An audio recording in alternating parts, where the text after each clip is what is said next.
आज तुम्ही कोणत्या जिल्हा परिषद गटातून अर्ज भरलाय? प्रथम तर तुमची ओळख करून द्या. माझं नाव पृथ्वीराज तानाजी पाटील. आज मी स्वर्गीय अनिल भाऊ, तत्कालीन आपले आमदार आदरणीय सुहास भैया बाबर आणि आपल्या तालुक्याचे नेते आदरणीय अध्यक्ष तानाजीराव पाटील यांच्या मार्गदर्शनाखाली मी शिवसेना शिंदे गटातून दिगंची या गटातून अर्ज त्या ठिकाणी दाखल केलेला आहे.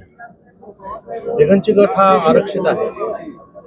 आरक्षित गटातून आपण अर्ज भरला. आज खरं सांगायचं झालं तर मला वाटते दिगंची गटातून सर्वसामान्य कार्यकर्त्यांच्या आग्रहानं मला वाटते मी त्या ठिकाणी अर्ज भरलेला आहे. मी पृथ्वीराज तानाजी पाटील नसून एक सर्वसामान्य कार्यकर्त्यांचा नेता त्या ठिकाणी किंवा त्यांच्या आग्रहानं त्या ठिकाणी अर्ज मी त्या ठिकाणी दाखल केला. मूळ ओबीसीवर अन्याय होता असं वाटतं? ओबीसीवर अन्याय होईल असं मला वाटते क्वचित वाटणार नाही, कारण की सगळ्यांच्या आग्रहानं प्रत्येक गावातल्या माणसाच्या मला वाटते तळमळीनं त्यांनी सांगून अध्यक्षांपेक्षा आग्रह करून त्या ठिकाणी मी अर्ज भरलेला. शिवसेनेचा आणखीन तुम्हाला पॅरलर म्हणून कोणी अर्ज भरलाय?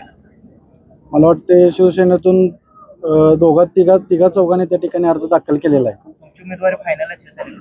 असं काय सांगता येत नाही. पक्ष जो निर्णय घेईल तो मला मान्य आहे.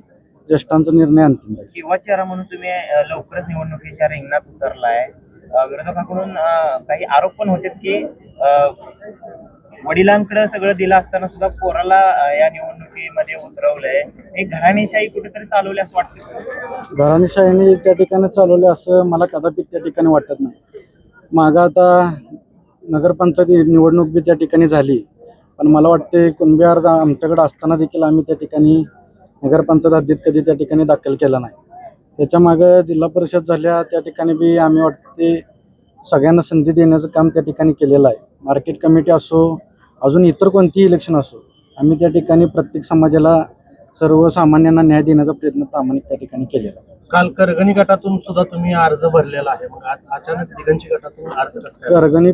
करगणीतून पण भरलेला आहे, दिगंचीतून पण भरलेला आहे. जे काही वरिष्ठ नेते घेतील, पक्ष निर्णय घेईल तो मला मान्य आहे.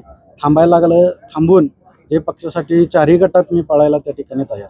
पण मिळालेल्या माहितीनुसार करगणी हा गट शिवसेना आणि राष्ट्रवादीची युती होऊन राष्ट्रवादीसाठी तो गट सोडण्यात आला आहे. हे खरं आहे? काय असेल तर ते शेवटी ज्येष्ठ त्या ठिकाणी निर्णय घेतील. मी शेवटी कार्यकर्ता म्हणून त्या ठिकाणी काम करतो.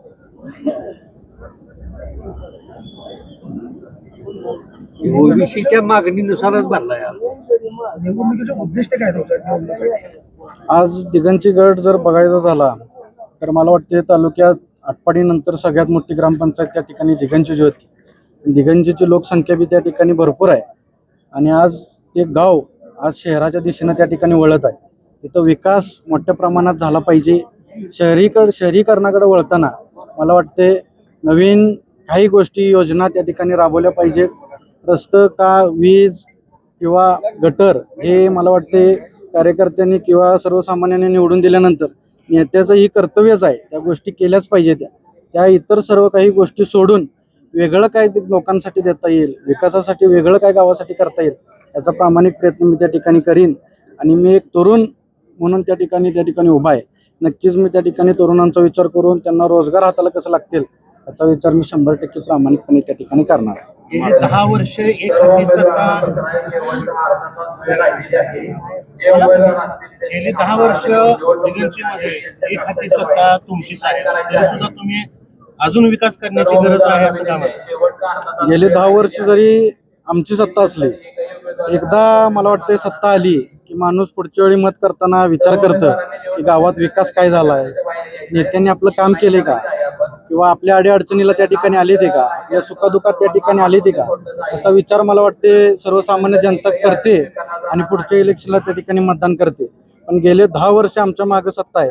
याचं पण कारण आहे, लोकांसाठी आम्ही त्या ठिकाणी गेलेलो आहे. सर्वसामान्यांच्यात जाऊन आम्ही त्या ठिकाणी काम केलेलं आहे. त्यांच्या सुखादुखात जाऊन आम्ही त्यांच्यासाठी उभा राहिलेलो आहे. म्हणून त्या ठिकाणी लोक आमच्या पाठीशी त्या ठिकाणी खंबीरपणे आमच्यासाठी उभा आहेत.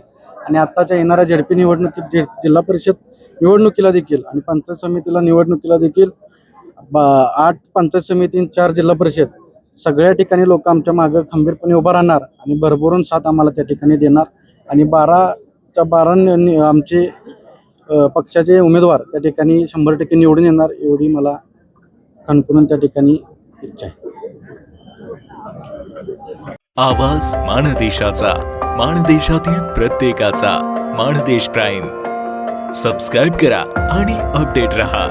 नवीन व्हिडिओच्या नोटिफिकेशनसाठी बेल आयकॉनचं बटन दाबा. धन्यवाद.